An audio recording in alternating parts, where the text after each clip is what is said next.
My name is Anthony Thomas. I'm a paramedic. I'm a 9/11 paramedic. I had a chest x-ray because I had a non-benign tumor removed from the right side of my chest. I had lipoma. The chest x-ray showed nothing.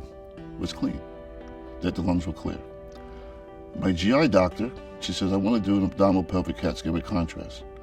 And it takes one shot of your lower lungs, and they found a tumor in the lower left lobe of my lung. And she says, we don't know if it's cancer. We don't know if there's more, because it only takes one shot of your lungs. They took the lower left lobe, and we have a tumor. I never had any symptoms. And I was working in a private school where you needed a physical every year. Each year I'd go in and I'd say, my father died of lung cancer, and 30 years earlier I had smoked. Maybe I should have a chest x-ray. She said, okay. And there it was. I just thought my life was over. It happened to be an aggressive cancer, small cell, which my GI doctor got quickly enough. I had no signs and symptoms. I knew nothing. I didn't feel anything. Was I a smoker? Yes. But once she told me I had the tumor, I threw the cigarettes out. That was the end of smoking. The fears, I mean, when you hear the word lung cancer, I remember saying to the first doctor, do I have 6 months? You know, the feeling that this is terminal, it's going to be over. We go back for the follow-up.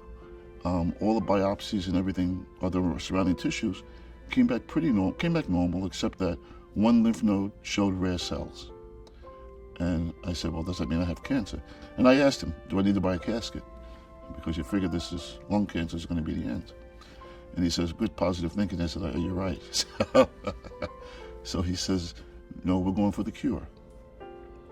We're going to go for the cure here. That was how my journey actually started at NYU. Originally, I had what was called bronchoalveolar, which is the mildest form, if there is such a thing, of lung cancer. And I had always said to everybody, you should get a second opinion. And somebody recommended Shishua.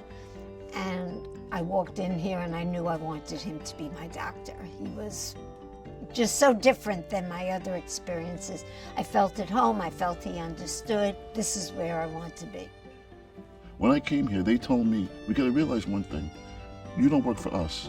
You have nurses, doctors, and ancillary people, clerks, whatever security. We all work for you, for your cure.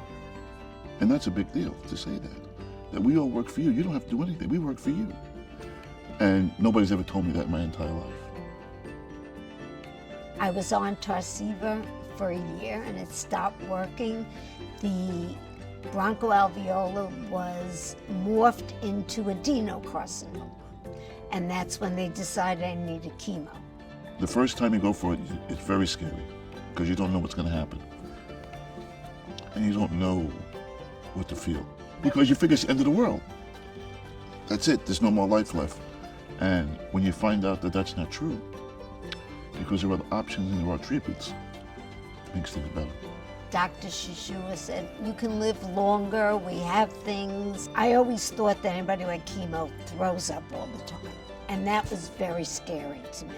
I have a fairly high pain threshold. I have a very low nausea threshold. And I thought, I'm never going to do chemo. They're never going to do that to me.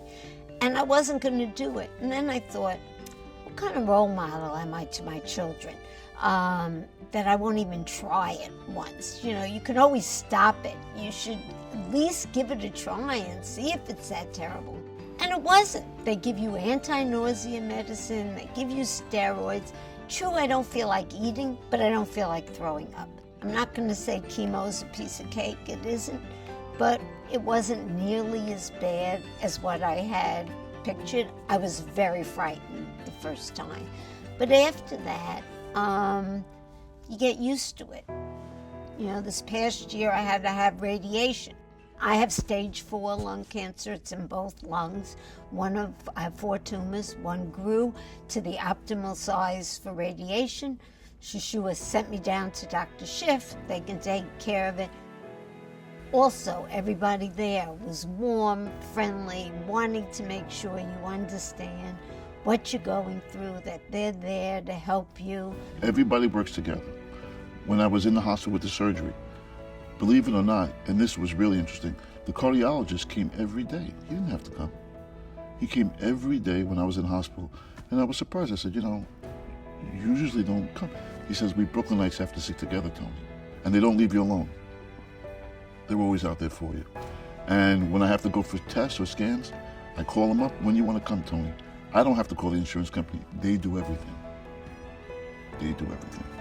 It's almost 6 years since my original diagnosis. The odds were, I was told 4.5 years ago, 1 to 2 years. And I've been very, very lucky. I came to the greatest place in the world.